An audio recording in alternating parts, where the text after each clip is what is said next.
The streetlights cast long shadows across the manicured lawns of Oakwood Heights, their gentle glow barely penetrating the oppressive darkness of the autumn night. It was nearly midnight, and Marcus Johnson's eyes burned from staring at case files for the past 14 hours. The leather steering wheel of his Mercedes S-Class felt cool beneath his palms as he navigated the familiar curves of his neighborhood, his mind already drifting to the comfort of home. As chief prosecutor for the state, late nights were more routine than exception. Tonight had been particularly grueling, a complex racketeering case that demanded his personal attention.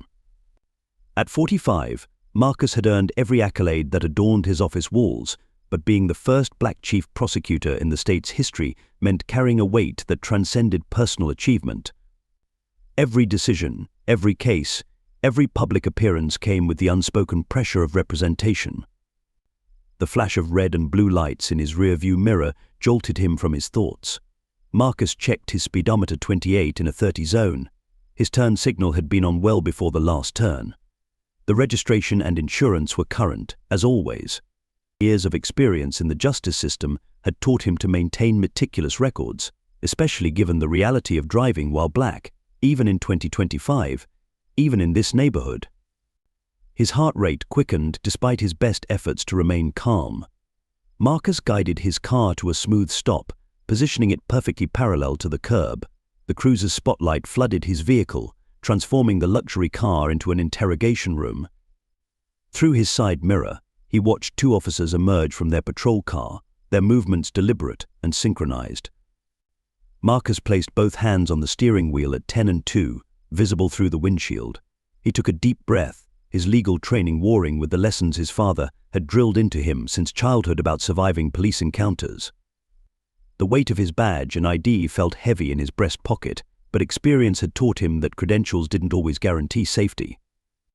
The first officer approached his window, hand resting casually on his holstered weapon. His partner hung back, flashlight beam steady on Marcus's face. The harsh light made it impossible to read their expressions or name tags clearly. License and registration the first officer demanded, his tone carrying an edge that Marcus recognized all too well. No greeting, no explanation for the stop. In that moment, as Marcus prepared to reach for his documents with carefully telegraphed movements, he felt the familiar collapse of his professional status. In the glare of those police lights, he wasn't the chief prosecutor who'd won landmark cases and reformed sentencing guidelines. He wasn't the Harvard Law graduate or the man whose photo hung in the State House. He was simply what they saw first: a black man in an expensive car in a wealthy neighborhood, and that alone made him suspicious. As Marcus waited for Officer Thompson to examine his license and registration, his mind drifted to the path that had led him to this moment. The polished streets of Oakwood Heights were a far cry from the south side of Chicago where he'd grown up, watching his father work double shifts as a bus driver and his mother juggle nursing school with raising 3 kids. Their sacrifice had opened doors, but walking through them had required a determination that still burned in his bones. Harvard Law hadn't been kind to him at first. In 1998, being one of only 11 black students in his class meant carrying the invisible burden of representation. Every raised hand, every answer, every legal argument had to be perfect. He'd learned to speak with measured precision, to wrap his natural passion in a veneer of calm rationality that white classmates never seemed required to maintain. His professors had praised his articulate responses while expressing surprise at his unexpected compliments that carried the weight of centuries of prejudice. "Step out of the vehicle," Sir Officer Thompson commanded, interrupting Marcus's thoughts. The officer's face was young, probably early 30s, with the rigid posture of someone who confused authority with aggression. His partner, Officer Reed, maintained his position behind the car, his hand now resting more deliberately on his weapon. Marcus had seen their types before, had even prosecuted officers like them, men who wore their badges like shields against accountability. But through his work, he'd discovered that Thompson had 3 civilian complaints for excessive force, all involving black motorists, all mysteriously disappeared from his record. Reed had 5, with a pattern so clear it would have been laughable if it weren't so dangerous. The thin blue line had protected them both, until now. The streetlights of Oakwood Heights cast an almost theatrical glow over the scene. These same streets had witnessed countless similar encounters, though usually with different players. The neighborhood was 92% white, with property values that effectively screened potential residents through wealth rather than explicit discrimination. Marcus had bought his house here 5 years ago, after his appointment as chief prosecutor. The neighbors had been polite but distant, their welcome baskets and social invitations never quite materializing. His modern colonial home sat just 2 blocks away, its stately presence a testament to his professional success. Inside, framed photographs told the story of his journey shaking hands with Supreme Court justices, receiving commendations for groundbreaking prosecutions, standing proud at his swearing-in ceremony. 15 years of experience had taught him every nuance of the justice system, from its noble ideals to its darkest corners. "Sir," I said. "Step out of the vehicle," Thompson repeated, his voice carrying that dangerous edge that Marcus had heard too many times in courthouse testimony. Through the window, Marcus could see the officer's body camera glinting in the darkness. He wondered if it was actually recording, or if it would mysteriously malfunction like so many others had in similar situations. The irony wasn't lost on him. Just that morning, he'd been reviewing a proposal for mandatory body camera legislation, pushing for stricter penalties for officers who failed to activate their cameras during stops. His office had been meeting resistance from the police union, the same organization that had buried the complaints against Thompson and Reed. Marcus's right hand moved slowly toward his seat belt, his left remaining visible on the steering wheel. In his rearview mirror, he could see Reed adjusting his stance, preparing for potential action. The officer's service weapon caught the streetlight, a subtle reminder of how quickly these situations could turn tragic. The manicured lawns and elegant street lamps of Oakwood Heights seemed to mock the tension of the moment. This neighborhood had been designed to feel safe, exclusive, protected. Yet here was Marcus, a man who had spent his career pursuing justice, being treated like a suspect in front of his own home. The distance between his professional authority and his current vulnerability stretched like a chasm, filled with the accumulated weight of countless similar stories.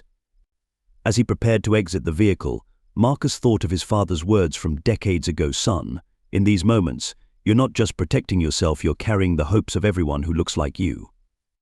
Those words had guided him through Harvard, through his early years as a prosecutor, through every challenge in his rise to chief prosecutor. They had fueled his determination to change the system from within, to use his position to shine light into the darker corners of law enforcement. What Thompson and Reed couldn't know through their bias-clouded perception was that they weren't just stopping another black man in an expensive car. They were about to confront the very authority they had spent their careers evading, and Marcus Johnson was tired of watching justice take a back seat to prejudice. The crisp night air hit Marcus's face as he emerged from his car, movements deliberately slow and precise. His expensive suit offered little protection against the autumn chill or against the scrutiny of officers Thompson and Reed's flashlights, which tracked his every movement like searchlights. "Do you know why we stopped you tonight?" Sir Thompson's question carried a familiar condescension, the sir tacked on like an afterthought. "No, officer, I don't." Marcus kept his voice steady, professional. His phone, secured in his breast pocket, was already recording a habit born from years of prosecuting cases where official recordings mysteriously vanished. "You were swerving back there." "Been drinking tonight." Thompson stepped closer, flashlight beam moving from Marcus's face to the interior of his car. Marcus felt his jaw tighten. He hadn't swerved, his driving had been impeccable, as always. "No, officer. I don't drink. I'm coming home from work." "Work?" Reed chimed in from behind, his tone skeptical. "At this hour?" "Yes, from the state prosecutor's office downtown." Marcus noticed how both officers tensed slightly at the mention of his workplace, though they didn't yet grasp its full significance. Thompson's lip curled slightly. "The prosecutor's office. And what exactly do you do there?" "I work as a prosecutor." Marcus chose his words carefully, measuring each response. Years of courtroom experience had taught him the value of holding cards close to his chest. "Right," Thompson drawled, exchanging a glance with Reed. "And I'm the Attorney General. Step away from the vehicle and spread your legs. We're going to conduct a search." But Marcus's heart rate accelerated, but his voice remained calm. "Officer Thompson, I do not consent to a search of my person or my vehicle." "What is your probable cause?" The use of his name caught Thompson off guard. "How do you know my name?" "Your name tag is visible, officer." And you haven't stated your probable cause for this stop or for a search. Reed moved closer, his hand still resting on his weapon. We can smell marijuana coming from your vehicle. It was a lie so transparent it would have been laughable in court. Marcus hadn't even had food in his car for weeks, let alone any controlled substances. He recognized the tactic of fabricated probable cause that would be difficult to disprove later, especially if no drugs were found during the search. Officer Reed, Marcus addressed the second officer directly. We both know that's not true. I'd like to speak with your supervisor. Listen here. Thompson stepped into Marcus's personal space, close enough that Marcus could smell the coffee on his breath. You can either cooperate, or we can do this the hard way. Your choice. The moment crystallized everything Marcus had fought against throughout his career: the casual abuse of power, the assumption of guilt, the thin veneer of legality covering blatant discrimination. His hand instinctively moved toward his breast pocket, where his prosecutor's badge sat next to his phone. Don't move. Both officers' hands flew to their weapons. Marcus froze, his heart thundering in his chest. 15 years of prosecutorial experience, a Harvard law degree, and his position as chief prosecutor meant nothing in this moment. One wrong move, one misinterpreted gesture, and he could become another statistic, another tragedy, another reason for protests in the streets. My identification is in my breast pocket, he said, voice steady despite the adrenaline coursing through his system. I'm going to reach for it very slowly. Keep those hands where we can see them, Thompson barked. Turn around and put your hands on the vehicle. Marcus felt the weight of history pressing down on him. Every black man who'd been in this position, every case he'd prosecuted where officers had overstepped their authority, every reform he'd pushed through, all of it converged in this moment. He could assert his rights, reveal his identity immediately, and potentially escalate the situation. Or he could submit to the indignity of an illegal search, document everything, and use this incident to force the systemic change he'd been working toward. Officers, I want to cooperate, but I need you to understand that what you're doing is illegal. You have no probable cause for this stop or search. Everything that's happening right now is being recorded. Thompson's face hardened. That's it.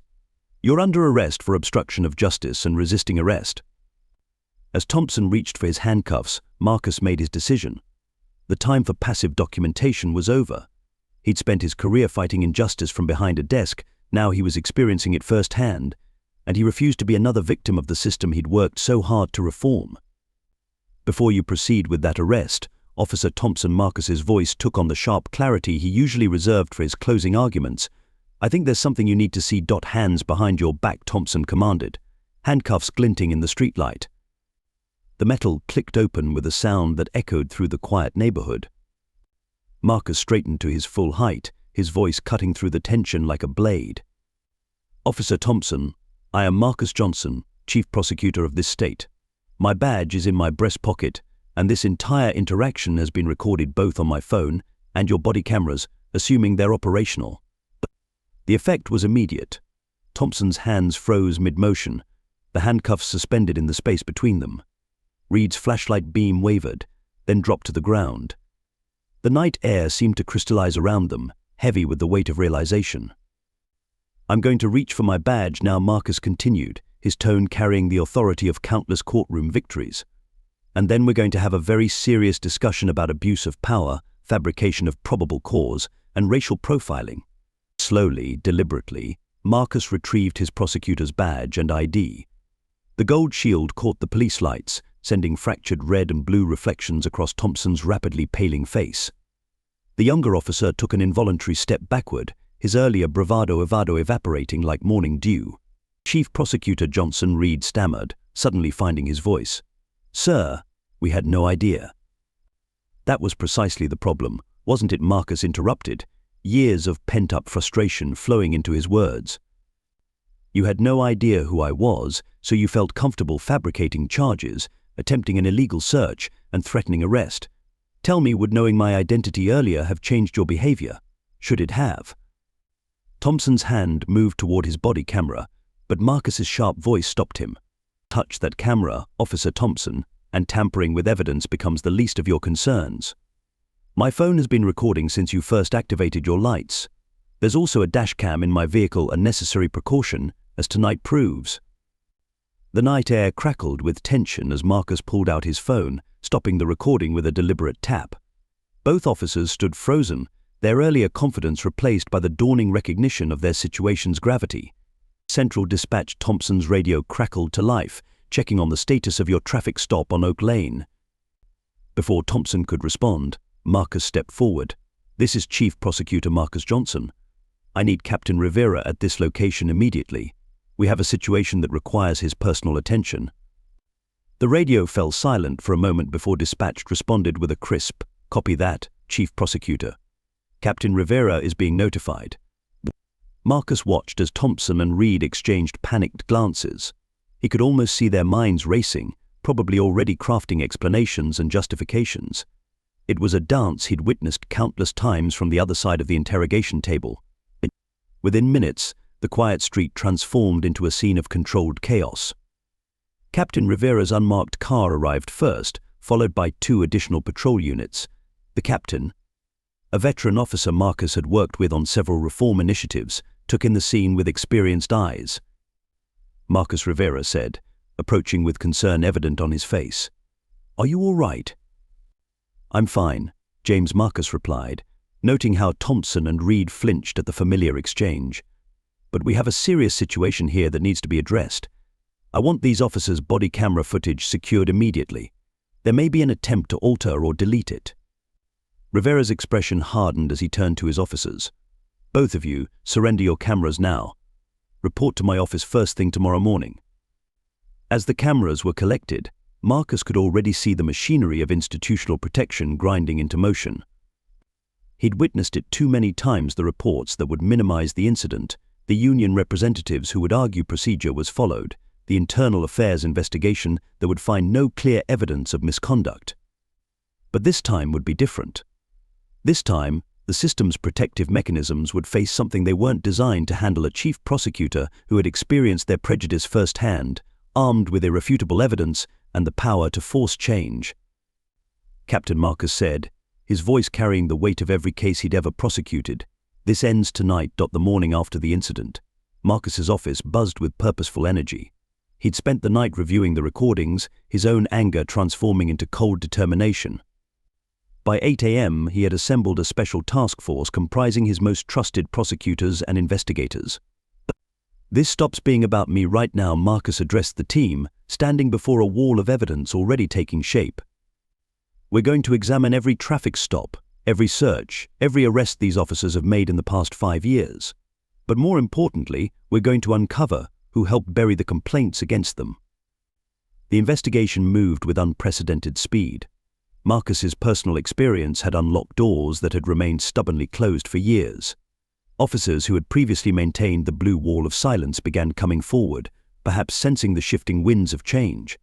Chief Prosecutor Sarah Chen, his lead investigator, entered his office 3 days into the investigation.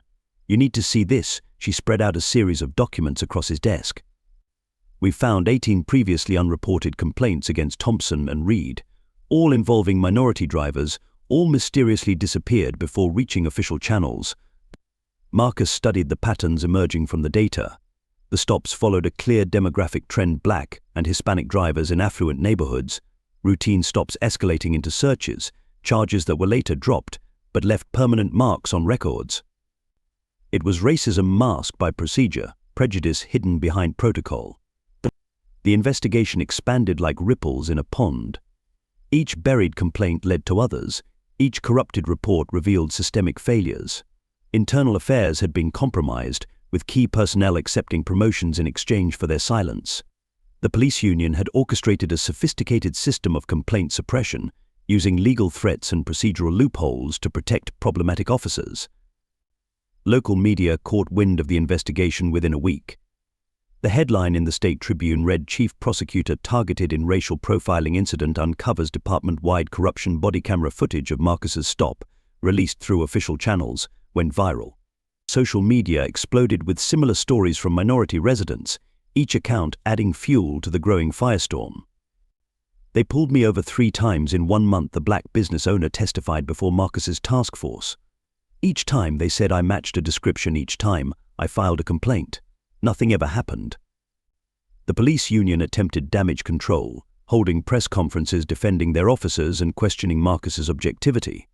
The chief prosecutor is letting a personal incident cloud his judgment, the union president declared. These officers were simply doing their jobs. But the evidence was insurmountable. Marcus's team uncovered a database of unofficial warnings a hidden system officers used to track minority drivers in white neighborhoods.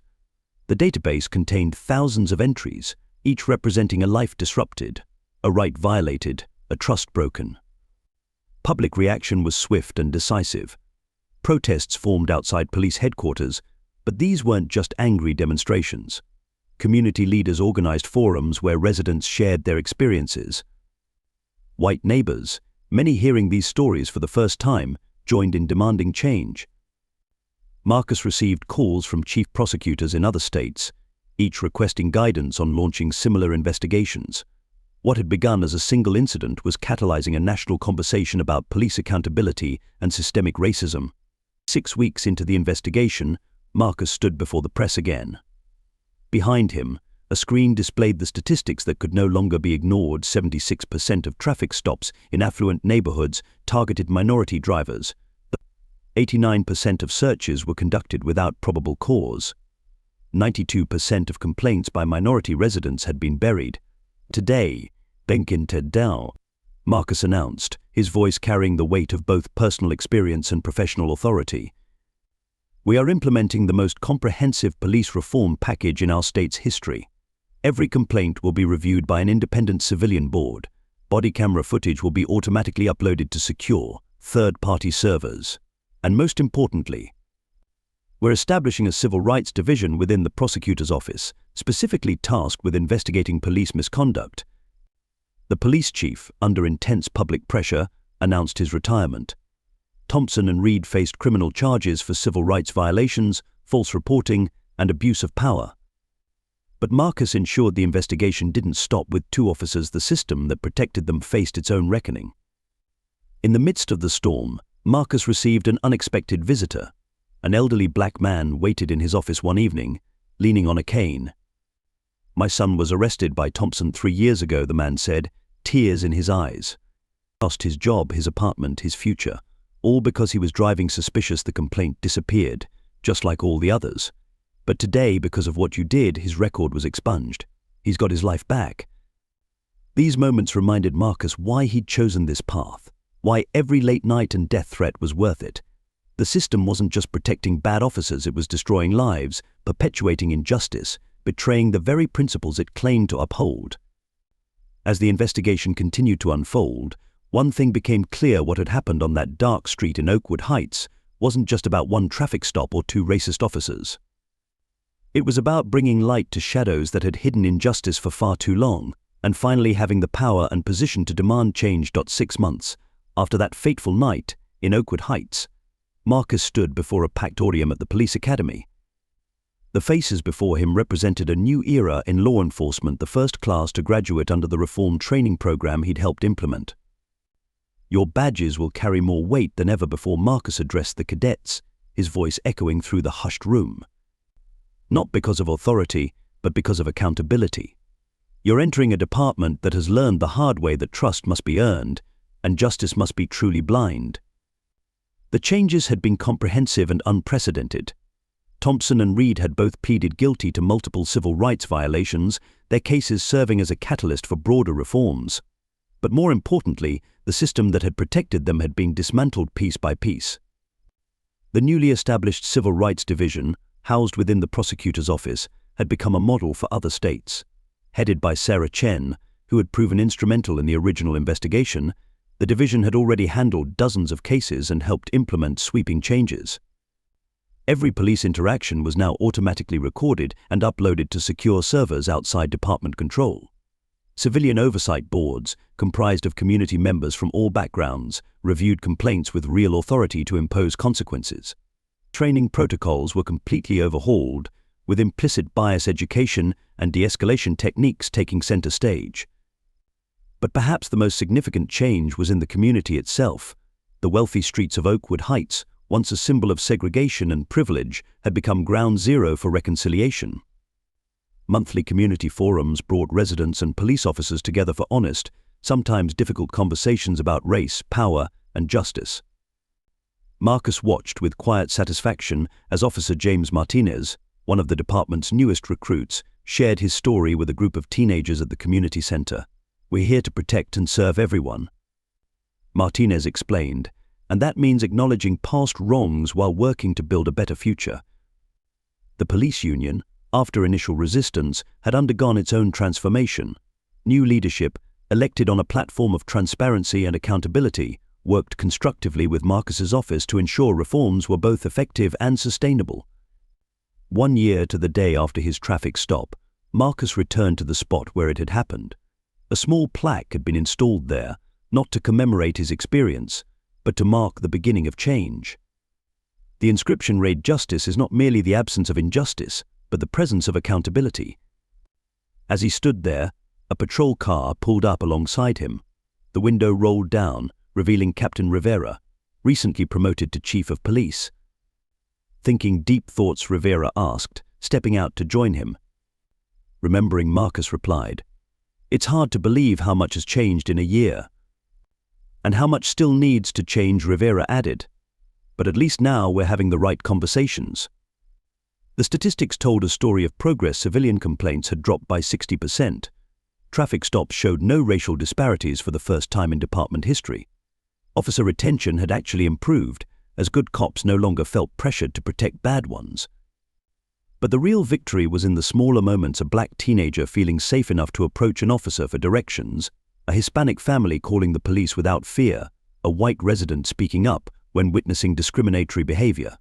Marcus's phone buzzed with a message from his assistant. The governor wanted to discuss expanding the reforms statewide. Other states were requesting guidance on implementing similar programs. What had started as one incident in one neighborhood had grown into a movement for genuine change. As the sun set over Oakwood Heights, Marcus thought about all the Marcus Johnsons who hadn't had the power or position to fight back, whose stories had been buried in dismissed complaints and disappeared records. The reforms couldn't undo past injustices, but they could prevent future ones.